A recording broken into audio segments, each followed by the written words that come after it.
বিশ্বাসঘাতকতার রাজনীতিতে যদি ভারতবর্ষের বুকে যদি কেউ সামনের সারিতে থাকে তার নাম মমতা ব্যানার্জি, এটা আমরা জানি। এরকম ইউনিক পিস, এরকম রাজনীতি কিন্তু আমরা দেখিনি। লোকে খিল্লি নেয়, বহির্বিশ্বের বহির্জগতের লোকরা, অন্য রাজ্যের লোকরা, বিশ্বে যে এখানে বাঙালি ছড়িয়ে আছে সেইখানে আমরা বাঙালিরা হাসির খোড়া করছি ওনার জন্য। শাসকের আসনে যারা বসছে তারা কিছুতেই চায় না মানুষ নিজস্ব মতদান বা নিজের ভোটাধিকার প্রয়োগ করুক। মোদিজি যেভাবে দেশকে, আবার বলছি, যেভাবে এগিয়ে নিয়ে চলেছেন, পশ্চিমবাংলার মানুষ বুঝতে পেরেছে বাংলাকে এই জায়গা থেকে বের করে নিয়ে আসতে গেলে নরেন্দ্র মোদী বা ভারতীয় জনতা পার্টি ছাড়া কোনো উপায় নেই। নমস্কার দর্শকরা, আমাদের সঙ্গে আজকে আছেন বারাসাত লোকসভা কেন্দ্রের কনভেনার অনুপম ঘোষ। অনুপমদা, নমস্কার আপনাকে।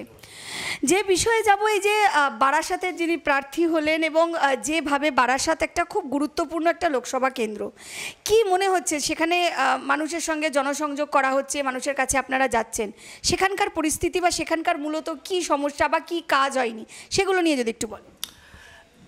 দেখুন, যেটা বললেন যে রেসপন্স, যেটা দেখুন, আমি তো যেহেতু একটি দলের দায়িত্বে আছি ভারতীয় জনতা পার্টির, তো স্বাভাবিকভাবেই আমি বলবো দারুণ, খুব ভালো। কিন্তু এটার বাইরেও বলছি, যদি আপনি সাধারণ মানুষের কাছে আপনি নিশ্চয়ই যান এবং আপনি সাধারণ মানুষের সঙ্গে নিশ্চয়ই কথা বলেন, দেখবেন মানুষের মধ্যে একটা অদ্ভুত একটা দৃঢ়তা মনের মধ্যে আমরা দেখতে পাচ্ছি যে এবার চেঞ্জ করতেই হবে। অনেক হয়েছে, মানে এই যে শাসক দল, বিশেষ করে তৃণমূল কংগ্রেসের যে গত 12-13 বছরের যে একটা শাসন ব্যবস্থা চলছে, সেই শাসন ব্যবস্থায় মানুষ হাঁপিয়ে উঠেছে, মুক্তি চাইছে এখান থেকে। এবার আপনি বলতে পারেন যে মুক্তিটা কি এই লোকসভা নির্বাচনে হবে? না, যেহেতু বিধানসভা নির্বাচনে 2026-এ আছে। কিন্তু এই লোকসভা নির্বাচনটা মানুষ পাখির চোখ হিসাবে দেখে নিচ্ছে যে একটা, যেটা হিন্দিতে বলে সবক শেখানো, সেইটা কিন্তু মানুষ এবার তৈরি হয়ে আছে।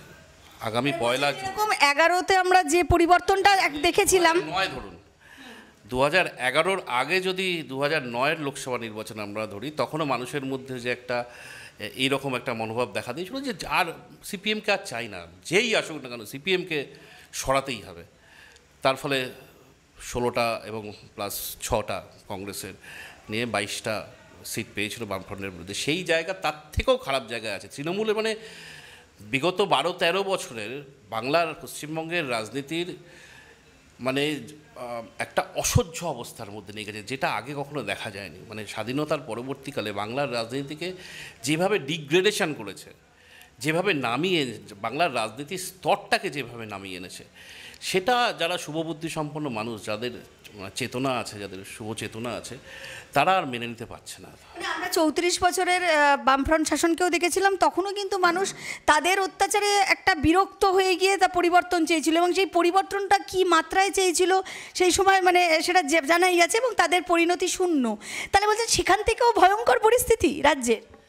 না দেখুন, 2011-এ বামফ্রন্ট যখন চলে গেল, তারপর 2016 অবধিও কিন্তু বামফ্রন্ট বা বাম এবং কংগ্রেসের জোট কিন্তু প্রধান অপোজিশন, প্রধান বিরোধী দলের ভূমিকায় ছিল। হাওয়াটা ঘুরতে শুরু করলো 2017-18-র পর থেকে, পঞ্চায়েত নির্বাচনের পর থেকে। এই যে বাম এবং কংগ্রেস যে পারলো না তৃণমূলের সঙ্গে যুঝতে পারলো না, সেই জায়গাটা মানুষ ভাবলো না, যেহেতু 2014 সালে নরেন্দ্র মোদী ওইভাবে ক্ষমতায় এসছেন এবং তারপর থেকে মোদিজির যে দেশকে যেভাবে নেতৃত্ব দিচ্ছেন, যেভাবে এগিয়ে নিয়েছেন, বাংলার মানুষও মনে করলো যে একমাত্র Bharatiya Janata party is the alternative, viable alternative. তাছাড়া কোনো মুক্তি নেই। মানে এই যে বিগত প্রায় 50 বছর ধরে একটা কেন্দ্র ভিত্তিতে জিগির নিয়ে যারা যারা এখানে শাসক দল আছে, মানে আমি যদি 77-এর পর থেকে ধরি, যে রাজ্য সরকারের যারা ক্ষমতা আছে, তারা একটা টিপিক্যাল একটা স্ট্যান্ড নিয়ে চলেছেন যে কেন্দ্রের বঞ্চনা, কেন্দ্রের বঞ্চনা, কেন্দ্রের সঙ্গে পায়ে পা লাগিয়ে ঝগড়া করা সবসময়। এইভাবে বাংলা এগোচ্ছে না, বাংলা বরং অনেকটা পিছিয়ে গেছে। অন্যান্য দেশের অন্যান্য জায়গা, বিশেষ করে আমি যদি পশ্চিমাংশ ধরি বা উত্তর ভারত ধরি বা দক্ষিণ ভারত যদি ধরি, আমাদের পূর্ব ভারতের তুলনায় তারা অনেকটা এগিয়ে গেছে। এবং পশ্চিমবাংলাকে বাদ দিয়ে পূর্ব ভারতের উন্নতি সম্ভব না, এবং সেটা একমাত্র করতে পারে মানুষ, পশ্চিমবাংলার মানুষ বুঝেছে যে ভারতীয় জনতা পার্টি বা নরেন্দ্র মোদী, যার নেতৃত্বে আছেন নরেন্দ্র মোদীজি যেভাবে দেশকে, আবার বলছি, যেভাবে এগিয়ে নিয়ে চলেছেন, পশ্চিমবাংলার মানুষ বুঝতে পেরেছে বাংলাকে এই জায়গা থেকে বের করে নিয়ে আসতে গেলে নরেন্দ্র মোদী বা ভারতীয় জনতা পার্টি ছাড়া কোনো উপায় নেই। অনুপমদা, কেন্দ্রের বঞ্চনার কথা কিন্তু আমরা বামফ্রন্টের সময়ও শুনেছিলাম, তখনও তারা কিন্তু এই কেন্দ্রের বঞ্চনা, কেন্দ্র টাকা দিচ্ছে না, কেন্দ্রের বঞ্চনা। কিন্তু আমরা একটা ভাষা সংস্কৃতির বিষয়ে তখন অনেকটাই অন্যরকম ছিল, তারাও কেন্দ্রকে মানে বঞ্চনার কথা বলতেন, তীব্র সমালোচনা করতেন। কিন্তু এখনও যে শাসক দল আছেন বা যে সরকারে আছেন যে দল, তারাও কিন্তু সেই একই কেন্দ্রের বঞ্চনার কথা বলছে, এবং একটা যে ভাষায় তারা আক্রমণ করছে, যে রাজনৈতিক যে ভাষার অধঃপতনই আমি বলবো, এই শব্দটা কোড আনকোড, এই অধঃপতনটা কি বলবেন, এটাকে কিভাবে বিশ্লেষণ করবেন? এই যে আমি প্রথমে বললাম যে রাজনীতির স্তরটাকে এতটা নামিয়ে দিয়েছে। সিপিএমও শেষের দিকে, বিশেষ করে 90-এর দশকের পর থেকে, তারাও যে খুব ভালো ল্যাঙ্গুয়েজে কথা বলেছে তা নয়, তাদের একটা মুখোশ ছিল, এরা মুখোশটা পর্যন্ত রাখেনি। এরা কি মানে যারা সিপিএমকে আমরা শেষের দিকে দেখেছি যে তাদের মিছিলে, এলাকার মিছিলে স্থানীয় যাদেরকে আমরা তথাকথিতভাবে একটু বুদ্ধিজীবী ছেড়ে দিন, যারা একটু চিন্তাশীল মানুষ যারা আছে, তারা মিছিল নিয়ে হাঁটতো। পরের দিকে দেখলাম সেখানে আর ওই বোঝাই যাচ্ছে যে মিছিলে ভিড়টা যারা আছে তারা ওই ভাড়া করে নিয়ে আসা, কেন মিছিলে এসছে, কী কারণে মিছিলে এসছে সেটা বোঝা যেত না। আমরা যেটা লক্ষ্য করতাম এলাকায়। তৃণমূল করলো কি, কিন্তু তারা মিছিলে থাকতো, পেছনের দিকে থাকতো। তৃণমূল কী করলো, সেই লোকগুলোকে সামনের সারিতে নিয়ে চলে এলো, যাদের না আছে রাজনৈতিক কোনো শিক্ষা, না আছে কোনো সংস্কৃতি, মানে সুস্থ স্বাভাবিক মানুষকেও তৃণমূলটা আর মানে, কিন্তু যারা পুরনো তৃণমূল করতো, মানে আমি বলতে এটা কোনো বাধা নেই, যারা আসল লড়াইটা দিয়েছিল সিপিএমের এগেনস্টে, তারা কিন্তু গত 10-12 বছরে অনেকটা পিছিয়ে পড়েছে, এবং যে লুম্পেনরা সেই জায়গাটা নিয়ে নিয়েছে। এই জায়গাটাতে প্রশ্ন, যে যারা আসল লড়াই করলো, যারা তৃণমূলের যখন সৃষ্টি হয়েছিল, মানে দলটা যখন তৈরি হয়েছিল, একদম তখন থেকে মমতা বন্দ্যোপাধ্যায়ের সঙ্গে তার সফর সঙ্গী হিসেবে, তারা যারা সত্যি দক্ষ রাজনীতিবিদ, তারা কেন পিছনে? মানে এই যে কালচারটা, এই কালচারটার এই পরিবর্তনটা, আমূল পরিবর্তন কিভাবে, মানে কেন এলো, মানে কি মনে হয় আপনার রাজনৈতিক অভিজ্ঞতা কি? ওই যে আমাদের মাননীয় বিরোধী দলনেতা মাঝে মধ্যে বলেন না, প্রাইভেট লিমিটেড কোম্পানি, এবার মালিক যেরকম, মাথা যেরকম, সেইভাবেই দলটা তৈরি হয়েছে। প্রথম যখন দলটা তৈরি করেছিলেন, সত্যি সেই সময় একটা সিপিএম বিরোধী ভায়াবল অল্টারনেটিভের একটা জায়গা ছিল, স্পেস ছিল বাংলার রাজনীতিতে। সেই সুযোগটা উনি খুব মানে কানিং, প্রচণ্ড বুঝতে পারেন রাজনীতিটা খুব, সেই স্পেসটা উনি ব্যবহার করেছিলেন, এবং সেই সময় কংগ্রেসের তাবৎ নেতাদের নিয়ে, বা হয়তো প্রথম দিকে সবাইকে পাননি, কিন্তু পরের দিকে সবাইকে নিয়ে মোটামুটি দলটাকে দাঁড় করিয়ে দিয়েছিলেন, এবং সিপিএম বিরোধী জায়গায় নিজেকে, যদিও তিনি কংগ্রেসের সহায়তায়, শুধু কংগ্রেস বলে না, ভারতীয় জনতা পার্টিরও একটা সময় সহায়তা নিয়েছে দল তৈরি করার সময়, পরবর্তী অটল বিহারী বাজপেয়ী থেকে সবার সহায়তা নিয়েছে, যদিও সবাইকে পরবর্তীকালে উনি খারাপ ভাষায় একটু বলে লাথি মেরেছেন হয়তো, বা সঙ্গ ত্যাগ করেছেন, কখনো বিজেপি, কখনো কংগ্রেস, কখনো ইউপিএ, কখনো এনডিএ করেছেন। এবং বিশ্বাসঘাতকতার রাজনীতিতে যদি ভারতবর্ষের বুকে যদি কেউ সামনের সারিতে থাকে, তার নাম মমতা ব্যানার্জি, এটা আমরা জানি।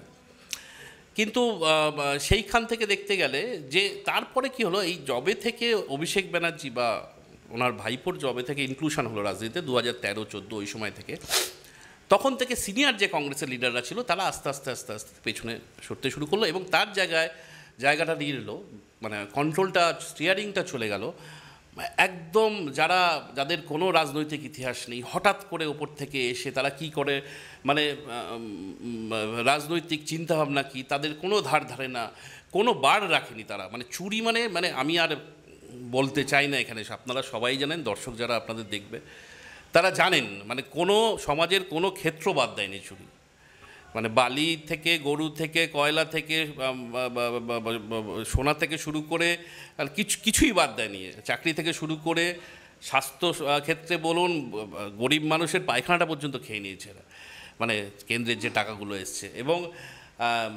একটা প্রত্যন্ত গ্রামে আমরা গেছি, সেই গ্রামে যে ব্যাঙ্ক অ্যাকাউন্টগুলো খোলা হয়েছে, সেই গরিব মানুষের ব্যাঙ্ক অ্যাকাউন্টটাও ফলস করে টিপছই দিয়ে সেখান থেকে যে কেন্দ্রের টাকাগুলো আসতো পঞ্চায়েতের বিভিন্ন কাজে, উন্নয়নমূলক কাজে, সেই টাকাগুলো স্থানীয় তৃণমূল নেতারা নিজেদের পকেটে ঢুকিয়েছেন, এবং এটা সর্বজন বিদিত। এটাভাবে আমরা, মানে ভারতীয় জনতা পার্টি নতুনভাবে বলার দরকার নেই, মানুষ সেটা জানে। এবার এই অদ্ভুত এই যে ডিগ্রেডেশন, বারবার বলছে যে বাংলার রাজনীতিতে এই যে একটা লুম্পেনাইজেশন, এবং আমরা ছোটোবেলায় হয়তো অনেকে শুনতাম সিপিএম একটা সময় বলতো 72-77 নৈরাজ্যের কথা বলতো, বিশেষ করে নকশালের সময় বাংলার রাজনীতিতে নৈরাজ্য দেখেছে, 67, 68, 69 এই সময় দেখেছে, আমরা শুনেছি, তখন আমরা জন্মাইনি, কিন্তু পরবর্তীকালে শুনেছি। সেইটা এক রকমের নৈরাজ্য ছিল। এখনকার যে নৈরাজ্যটা হচ্ছে সেটার সঙ্গে অর্থনৈতিক, সামাজিক সব বিষয়টাকে মানে ওই যদি একটু লঘু বাংলায় বলি পুরো ঘেঁটে করে দিয়েছে এই বিশেষ করে এই মমতা ব্যানার্জি বা তৃণমূল কংগ্রেস। কিন্তু মমতা ব্যানার্জি বলছেন যে এই যে কেন্দ্র থেকে যদি টাকা না দেয়, আমরা আগেও জানি যে 100 দিনের টাকা, আবাস যোজনার টাকা আটকে রেখেছে, সেই নিয়ে দীর্ঘ সময় ধরে তারা বলেছে বঞ্চনার কথা। সম্প্রতি ইস্তেহার প্রকাশ হয়েছে, সেখানেও অনেক শপথ, যেটা দিদির শপথ বলে তারা বলছে, সেই শপথেও বলছে আবাস যোজনার টাকা যদি কেন্দ্র না দেয় তারা বাড়ি বানিয়ে দেবে। এবং যে উজ্জ্বলা গ্যাস, সেই গ্যাসের কথাও তারা বলছে যে ওরা গ্যাস না দিলে 10টা করে সিলিন্ডার আমরা দেবো। এবং অনেক অনেক মানে 10টা শপথ, মানে সেখানে স্টুডেন্ট ক্রেডিট কার্ডের কথা আছে, সেখানে দুয়ারে রেশনের কথা আছে, একাধিক। কি বলবে? রাজ্য সরকারি কর্মচারীদের মাইনেটা দিতে পারবে তো, পেনশনটা দিতে পারবে তো, আগে সেটা দেখুক। কিন্তু লক্ষ্মীর ভাণ্ডার তো 500 থেকে 1000 করেছে, তাহলে ইকোনমিক তো বাড়ছে, 1000 হয়েছে। ওই ভাইপো নিজের ডায়মন্ড হারবারে কি ওই বললো না যে সব পেনশন আমি দেবো, ওই বয়স্ক বার্ধক্য ভাতা আমি দেবো, নিজের সরকারের না কিন্তু পার্সোনালি ব্যক্তিগত, সেই টাকার অ্যামাউন্ট কতটা হয় আপনাদের নিশ্চয়ই ধারণা আছে। সবটা বলছে লাস্ট 6 মাসে দেখুন বলছে আমরা দেবো। কারণ কি ওই একটা কি কথা আছে না, স্বপ্নে ওই খেয়ালি পোলাও বানানো, বলতে তো অসুবিধা নেই, ট্যাক্স লাগছে না তো। ওরা ভালোভাবেই জানে যে এই লোকসভা নির্বাচনের পর দলটা হয়তো আর না থাকলেও থাকতে পারে, সুতরাং যা বলার বলে দিই। মরিয়া মানে ওই হিন্দিতে একটা কথা আছে না কি, ডুবতে হয়ে কো তিনকে কা সাহারা হি বহুত, মানে ওই খড়কুটো ধরে বেঁচে থাকার চেষ্টা। ভাবছে মানুষ এখন হয়তো মানুষকে এটা বলে ভোলানো যাবে। আচ্ছা, পশ্চিমবাংলার মানুষ কি সত্যি এত বোকা? মানে ওনারা কি মনে করেন পশ্চিমবাংলার মানুষ কিচ্ছু বোঝে না, কিচ্ছু জানে না? তারা বুঝতে পারছে না কী অবস্থা? তারা তো দেখতে পাচ্ছে। যারা সামান্য বলুন তো, যারা একটুখানি খোঁজখবর রাখেন, একটু বহির্বিশ্ব ছেড়ে দিন, দেশের এই রাজ্যের বাইরে যারা একটু খোঁজখবর রাখেন, তারা দেখছে না বাইরের রাজ্যগুলোর কী অবস্থা। ছেড়ে দিন পার্শ্ববর্তী রাজ্য উড়িষ্যা, সেখানেও একটা আঞ্চলিক দল সরকার চালাচ্ছে, সেখানে ভারতীয় জনতা পার্টিও নেই শাসনে, কংগ্রেসও নেই, যারা সর্বভারতীয় দল। তার বিরুদ্ধে সে তো কোনোদিন দেখেছেন কেন্দ্রের বিরুদ্ধে তোপ দাগছে বা কোনো একটা অভিযোগ? সেও তো বিজেপি বিরোধী সরকার, নবীন পটনায়ক। এবং উড়িষ্যার যারা দেখতে পাচ্ছে খালি চোখে, যারা উড়িষ্যা যাচ্ছে, যারা উত্তরপ্রদেশ যাচ্ছেন, গুজরাটের কথা ছেড়েই দিলাম, মহারাষ্ট্রের কথা ছেড়েই দিলাম, অন্যান্য রাজ্যে যারা যাতায়াত আছে কাজের সূত্রে, তারা বুঝতে পারছেন যে কী ডেভেলপমেন্ট হচ্ছে ওই রাজ্যগুলো। আর আমাদের পশ্চিমবাংলার কী অবস্থা? চাকরির কথা ছেড়ে দিন, শিল্পর কথা ছেড়ে দিন, সর্বক্ষেত্রে। আজকে বাংলা কি এইটা প্রাপ্য ছিল? বাঙালির কি এই জায়গাটা খুবই প্রাপ্য ছিল? যে বাঙালি 60-এর দশকে, 70-এর দশকে, বা বাঙালি যে মুখ্যমন্ত্রী আমরা, বিধান রায়, স্ট্যাচারটা ভাবুন তো, বিধান রায় মুখ্যমন্ত্রী, সেই স্ট্যাচার ভাবুন। পেয়েছি আমরা পরবর্তীকালে প্রফুল্ল সেনকে পেয়েছি, আমরা হয়তো কম সময়ের জন্য অজয় মুখার্জি বা এদিকে সিদ্ধার্থ শঙ্কর রায়কে পেয়েছি। হ্যাঁ, তার বিরুদ্ধে অনেক অভিযোগ থাকতে পারে, কিন্তু তার লেভেলটা ওই স্ট্যাচারের লোক। সেইখান থেকে কোন জায়গায় আজকে মমতা ব্যানার্জি, যে সারা দিন মিথ্যা কথা ছাড়া কিছু বলছেন, একটা কথাও সত্যি বলেন না, এবং সেখানে বডি ল্যাঙ্গুয়েজ এবং ভাষণে, পাবলিক মিটিংয়ে মুখ থেকে স্ল্যাং ইউজ করছে, যেটা ভাষাগুলো হয়তো আমরা ব্যবহার করতে পারবো না। আমাদের সে রাজনৈতিক শিক্ষা সেটা নয়, দেয়নি আমাদের। আমরাও ছোট থেকে জাতীয়তাবাদী রাজনীতি করেছি, আমরাও শিখেছি কিছু, আমরা পারবো না সেই ভাষাগুলো ইউজ করতে। আমি তো ভয়ে থাকি যখন ওই টিভি চলে ঘরে, আমার 7 বছরের সন্তান আছে, আমি উনি যদি বক্তব্য রাখেন আমি চ্যানেল চেঞ্জ করে দিই বা বাচ্চাকে সরিয়ে দিই ওখান থেকে, কারণ যে ল্যাঙ্গুয়েজটা বাচ্চাটা শিখবে ওখান থেকে, সেই ল্যাঙ্গুয়েজটা বাঙালি ল্যাঙ্গুয়েজ নয়। ভয় থাকি। আমি সত্যি অন্যান্য যারা শুভবুদ্ধিসম্পন্ন মানুষ আছেন, এবং আমাদের বাংলার আমরা বিশ্বাস করি সব ম্যাক্সিমামটাই তাই, তারাও নিজেদের সন্তানদের চাইবে না যে মমতা ব্যানার্জির ভাষণ শুনুন। কিন্তু তিনি তো যথেষ্ট আমাদের যে কৃষ্টি, যে কালচার, তাতে তিনি যথেষ্টই মানে ওয়াকিবহল, কারণ তিনি নিজে খুব সুন্দর আঁকতে পারেন। তিনি নিজেই বলেছেন ইনি হারমোনিয়াম বাজান, এবং সম্প্রতি তিনি বলেছেন যে আমায় কেউ ভালোবাসলে আমি তার বাড়িতে গিয়ে বাসনও মেজে দিতে পারি। হ্যাঁ, বাসন মাজতে ভালোবাসি, আমি রান্না করতে ভালোবাসি, বাঁশি বাজাতে, মানে উনি অনেক গুণের সম্ভারী। তাহলে কেন এই ভাষা? হ্যাঁ, তাই তো, মানে এটা মানে আমাদের সৌভাগ্য না দুর্ভাগ্য জানি না। দেখুন, বাংলার রাজনীতিতে তো আমরা অনেক চরিত্র দেখলাম, এটা ঘটনা, এরকম ইউনিক পিস, এরকম রাজনীতি কিন্তু আমরা দেখিনি, যিনি সর্বগুণ সম্পন্না ওনার কথাতে।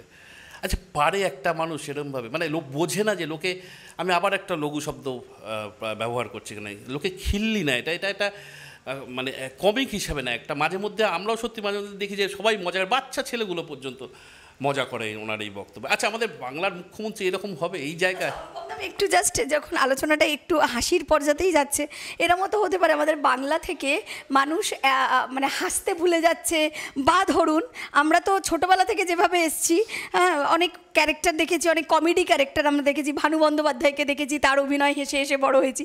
এখন তো অনেকটাই মানুষ ফার্স্ট লাইফের জন্য ভুলে যাচ্ছে, তো একদম একদম পাচ্ছে না। তো এটাও তো হতে পারে যে মুখ্যমন্ত্রী বাংলার মানুষকে এইভাবেও বাঁচিয়ে রাখছে, মানে ভানু বন্দ্যোপাধ্যায়, জহর রায়, আবার রবি ঘোষ, মানে হ্যাঁ পরপর ধরুন ভ্রান্তিবিলাস বা ৭৪ বা যে চরিত্রগুলো আমরা দেখেছি, হ্যাঁ, তো বা বসন্ত বিলাপ, যে সিনেমাগুলো ছবিগুলো দেখে আমরা বড় হয়েছি, সেই চরিত্রগুলো নেই আপনি বলতে চাইছেন যে তার জায়গায় উনি বাংলার মানুষকে নিয়েছেন।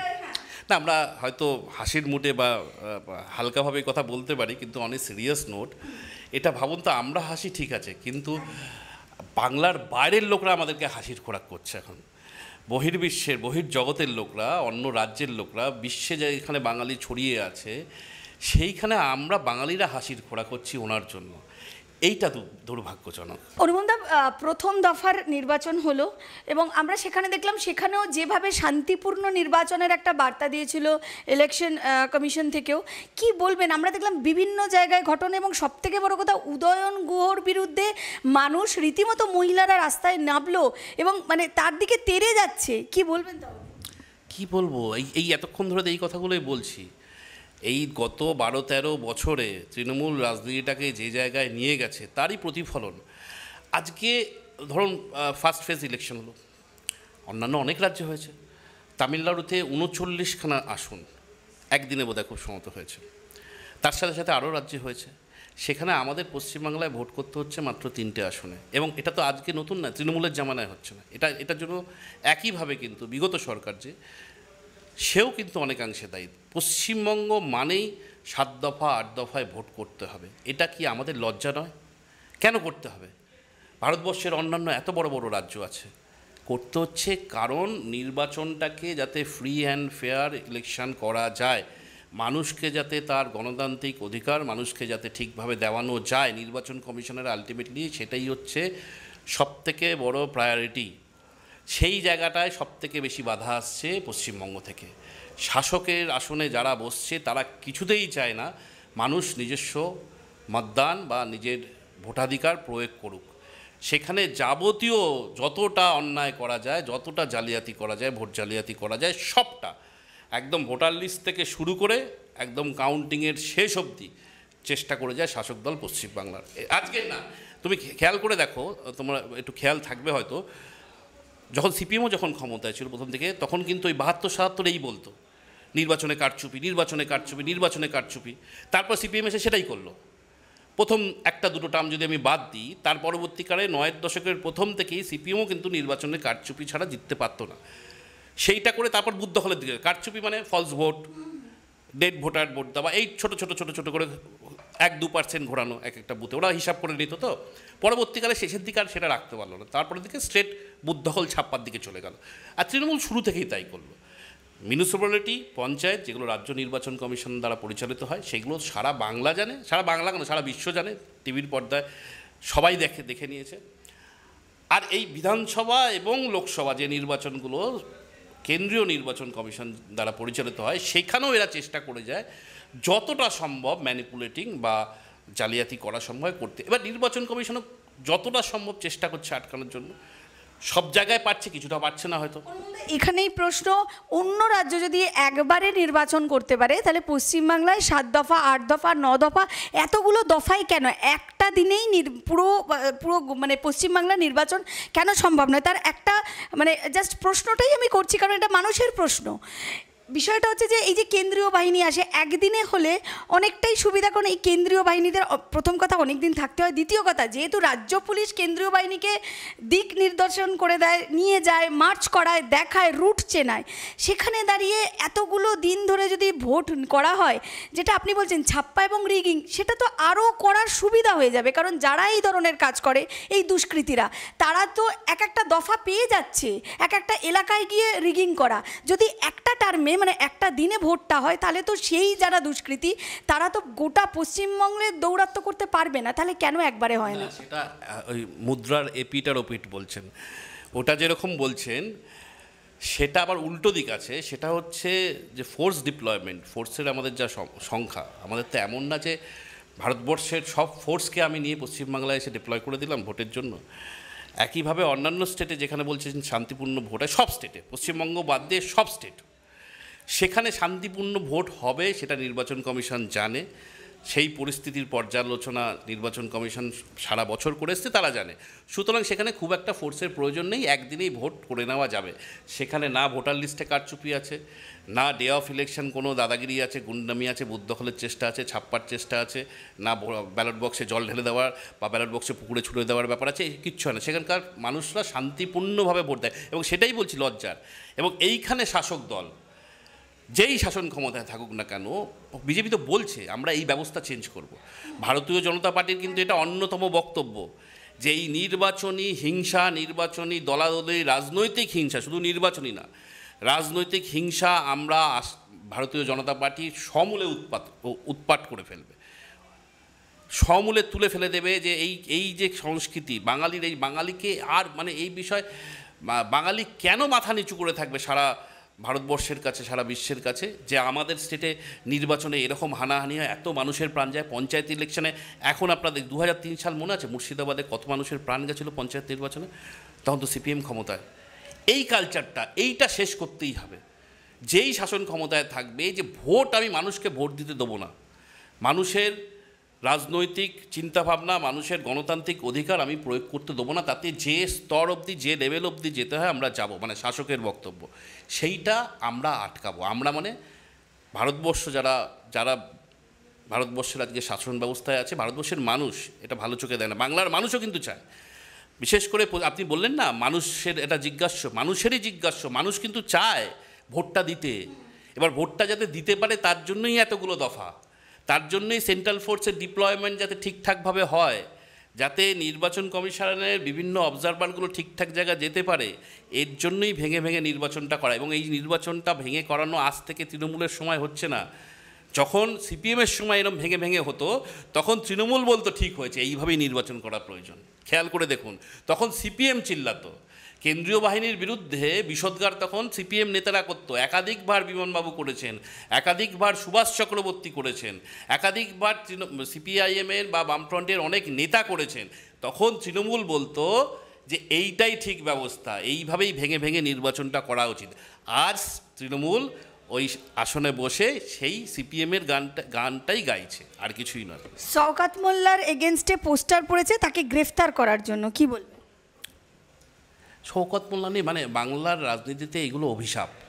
এই যে বললাম না, যে এই প্রোডাক্টগুলোই তৃণমূল, শওকত মোল্লা, জাহাঙ্গীর, এই প্রোডাক্টগুলো তৃণমূল আমদানি করেছে। সিপিএমের গুন্ডা ছিল, একটা পাতি গুন্ডা ছিল, সেখান থেকে নিয়ে এসে এই শেখ শাহজাহান, এই স্তরের নেতাগুলোকে। এবং এটার সঙ্গে কিন্তু আর একটা বিষয় আছে, মানে আগামী দিনে পশ্চিমবাংলা কাদের হাতে চলে যাবে? শেখ শাহজাহান, শওকত মোল্লা, জাহাঙ্গীর, এদের হাতে থাকবে? বাঙালি কি সেটা চায়? যারা শহরের সুশিক্ষিত বাঙালি, শহর ছেড়ে দিন, যারা গ্রাম অঞ্চলে তো আরও টাফ অবস্থা, তারা কি চায় বাংলা এই শেখ শাহজাহান, জাহাঙ্গীর এবং এই লুম্পেনদের, শওকত মোল্লার মতো, এদেরকে নেতা বানিয়েছে, বললাম না, এদেরকে তুলে এনে নেতা বানিয়েছে, এদের হাতে চলে যাক? বাঙালি চায় না সেটা। বাঙালি চায়, বাঙালি সুস্থ চিন্তা করতে পছন্দ করে, বাঙালি এই পরিবেশ চায় না। এবং সেটা মানে ভারতীয় জনতা পার্টি একদম প্রতিজ্ঞাবদ্ধ এই ব্যবস্থা ফিরিয়ে আনবে, একটা সুস্থ স্বাভাবিক রাজনীতি পশ্চিমবঙ্গকে উপহার দেবে। ওই যেটা বলা হয় না সোনার বাংলা, এরা অনেকে ওটাকে ব্যঙ্গ করে। সোনার বাংলা মানে এটাই সোনার বাংলা, যে সোনার বাংলাটা 60-এর দশকের আগে ছিল, 50-এর দশকে, 60-এর দশকে বা তার আগে ছিল, সেই সোনার বাংলাকে ফেরত আনবে ভারতীয় জনতা পার্টি। রাজনৈতিক সংস্কৃতির পরিবর্তন আনবে ভারতীয় জনতা পার্টি। এইটাই আমরা অঙ্গীকারবদ্ধ। আমাদের রাজ্যের নেতৃত্ব শুভেন্দু অধিকারী, সুকান্ত মজুমদার, দিল্লির নেতৃত্ব নরেন্দ্র মোদী, অমিত শাহজি, নাড্ডাজি, সবাই এই জন্যই বলছে আমরা সোনার বাংলা চাই, আর কিছুই নয়। কালীঘাটের কাকুর কণ্ঠস্বর মিলে গেছে, কি বলবেন? তাহলে কি পিরামিডের চূড়োয় পৌঁছানো যাবে? আমরা শুনেছিলাম পিরামিডের চূড়োতে পৌঁছতে হবে, পৌঁছানো কি যাবে? কিছুটা আশাবাদী? এই ছোট্ট ছোট্ট পায়ে চলতে চলতে ঠিক পৌঁছে যাব, ঠিক পৌঁছে যাবে। মাথা যাবেই, আজ না হোক কাল। দাবা খেলা দেখেছেন তো, অনেকে অধৈর্য হয়ে যাচ্ছে। দাবা খেলায় প্রথমেই তো রাজা আর রানীকে প্রথমে বড়ে যাবে, গজ যাবে, ঘোড়া যাবে, ধীরে ধীরে তো যাবে, তারপর তো চেকমেট হবে। চেকমেট বলছেন যখন কাকু বলেছিলেন, চেকমেট হবে। কাকু বলেছিলেন যে সাহেবকে ছোঁয়া যায়, পৌঁছানো যায় না। দেখা যাক, সময় বলবে। দুর্নীতি যারা করেছে, না খাউঙ্গা না খানে দুঙ্গা, এটা নরেন্দ্র মোদী বা ভারতীয় জনতা পার্টির ঘোষণা। এবং আপনারা দেখেছেন ভারতীয় জনতা পার্টি যা বলে ওই কাগজে অন্যান্য দলের বা অন্যান্য সরকারের মতো না। এখন অবধি যা যা বলেছে, ঘোষণাপত্রে, সংকল্পপত্রে যা বলেছে সব পালন করবে। এবং না খাউঙ্গা না খানে দুঙ্গা, এইটা একদম নিশ্চিন্তে চোখ বন্ধ করে থাকুন। পশ্চিমবাংলাতেও একই জিনিস ইমপ্লিমেন্ট হবে। একদম শেষ প্রশ্ন, বারাসাত নিয়ে কতটা আশাবাদী? 100% আশাবাদী। বারাসাত কেন হবে না? যে বর্তমান যিনি সাংসদ আছেন তার ভূমিকা দেখুন তো, একই তো প্রোডাক্ট। ওই কাটপিস, স্থান তো মমতা ব্যানার্জি, তার তো কাটপিস। ওই কি বলে 26 দিন খেয়ে দিয়ে যে অনশন করেছিলেন, সেই খাবারের সাপ্লাই কীভাবে সব তো উনিই জানেন। তারই তো পুরস্কার বারাসাত লোকসভা 2009। 26 দিন যে রেকর্ড মহাত্মা গান্ধীজির রেকর্ড ভাঙবেন বলে ওই জন্য 26 দিন, তারপর যে মিলিটারি পুলিশ আসছে বলে অনশন গুটিয়ে নিল, ততক্ষণে সিঙ্গুর পিঙ্গুর হয়ে গেছে। সিঙ্গুর তো কারখানা তখন হয়ে গেছিল।